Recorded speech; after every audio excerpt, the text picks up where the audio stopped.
Good morning students. मेरा आज का टॉपिक है क्लासिफिकेशन ऑफ स्टिचेस, अर्थात टाँकों का वर्गीकरण। टाँकों को हम दो प्रकार से वर्गीकृत कर सकते हैं। पहला है हैंड स्टिचेस, अर्थात हाथ के टाँके। दूसरा है मशीन स्टिचेस, अर्थात मशीन के टाँके। हाथ के टाँके तीन प्रकार के होते हैं: temporary stitches, permanent stitches and decorative stitches. Temporary stitches अर्थात अस्थायी टाँके। इवन बास्टिंग यानी कि एक समान कच्चा। अनइवन बास्टिंग अर्थात असमान कच्चा। टेलर टैक्स तीन प्रकार के होते हैं: V shaped, diagonal and looped. Loop टाँके को थ्रेड मार्का भी कहते हैं। आइए इनके स्केच देखते हैं। देखिए, ये समान टाँके का स्केच है। इसमें टाँके की लंबाई ऊपर व नीचे एक समान रहती है। इस टाँके को आप ब्लाउज़ के साथ अस्तर जोड़ने में उपयोग कर सकते हैं। ये देखिए, ये असमान कच्चा है। इसमें टाँके की लंबाई ऊपर अधिक व नीचे कम रहती है। इस टाँके को सामान्य तौर पर साड़ी की फाल को साड़ी के साथ जोड़ते वक्त इस्तेमाल किया जाता है। टेलर टैक्स ये है थ्रेड मार्का। इसमें एक टाँका कच्चे का और एक बखिए का लिया जाता है, एक कच्चा और एक बखिया, और बखिए को ढीला छोड़ दिया जाता है। ये कपड़े की दो परतों पे एक साथ किया जाता है और कपड़े की परतों को खींचकर बाद में धागे को काट दिया जाता है। इस प्रकार धागे से दोनों तरफ निशान आ जाते हैं। इसीलिए इसको थ्रेड मार्का कहते हैं।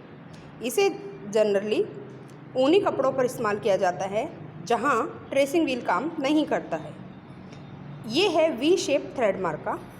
ये वी शेप थ्रेड मार्का बुकरम को कपड़े के साथ जोड़ने में काम आता है।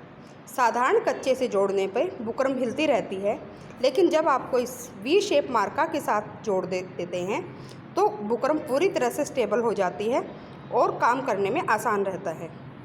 ये है डायगोनल थ्रेड मार्का, यानी कि टेढ़ा कच्चा।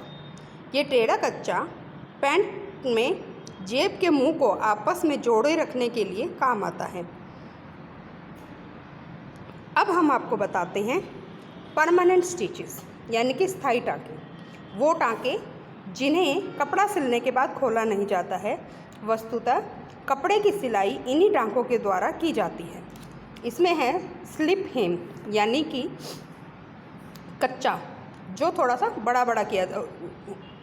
स्लिप हेम अर्थात तुरपाई जो थोड़ी बड़ी की जाती है, उसे हम स्लिप हेम कहते हैं। ये आप सूट के चाक और बॉटम मोड़ने में इस्तेमाल करते हो।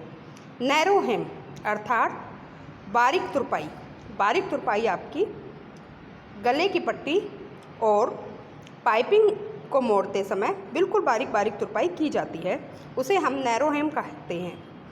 रोल्ड हेम अर्थात पीको, जब हम कपड़े की गोलाई में सिलाई करते हैं तो उसे हम रोल्ड हेम कहते हैं। इसे दो बार करने पर यह पीको बन जाती है और इस प्रकार आप हाथ से चुन्नी पर या साड़ियों पर पीको कर सकते हैं। ब्लाइंड हेम अर्थात अंधी तुरपाई। यह तुरपाई ऊपर से देखने में बिल्कुल भी नज़र नहीं आती है और दूसरी तरफ से भी बहुत ही बारीक टाँका नज़र आता है, इसलिए इसे ब्लाइंड हेम अर्थात अंधी तुरपाई कहा जाता है। यह कपड़ों के साथ पैच आदि जोड़ने में काम आती है। बैक स्टिच को हिंदी में हम बखिया टाँका कहते हैं। यह टाँका बिल्कुल एक तरफ से मशीन की सिलाई जैसा लगता है और दूसरी तरफ से कुछ डंडी टाँके जैसा नज़र आता है। इसे मशीन की सिलाई के जगह इस्तेमाल किया जाता है। जहाँ पर हम मशीन नहीं चला सकते वहाँ पर ठीक करने के लिए हम बैक स्टिच का इस्तेमाल करते हैं। फाइन स्टिच भी बैक स्टिच ही होता है, लेकिन इसमें हम ऊपर का टाँका बहुत छोटा लेते हैं और नीचे का बड़ा, और ये साड़ी की फाल को जोड़ने में काम आता है। इनके स्केच देख के हम इसे ज़्यादा अच्छी तरह समझ सकते हैं। ये है आपकी स्लिप हेम जो दूर ये है नैरो हेम जो पास की गई है। ये है स्लिप हेम जो दूर की गई है। और ये है पीको, इसको कपड़े की किनारी को गोल मोड़कर किया जाता है। और ये है अंधी तुरपाई, इसमें आपका टाँका नज़र नहीं आता है। ये है बैक स्टिच, ये बिल्कुल मशीन के टाँके जैसा नज़र आता है और ऊपर का टाँका छोटा और नीचे का बड़ा लेकर किया जाता है। ये है फाइन स्टिच जो फॉल में इस्तेमाल किया जाता है। Thank you.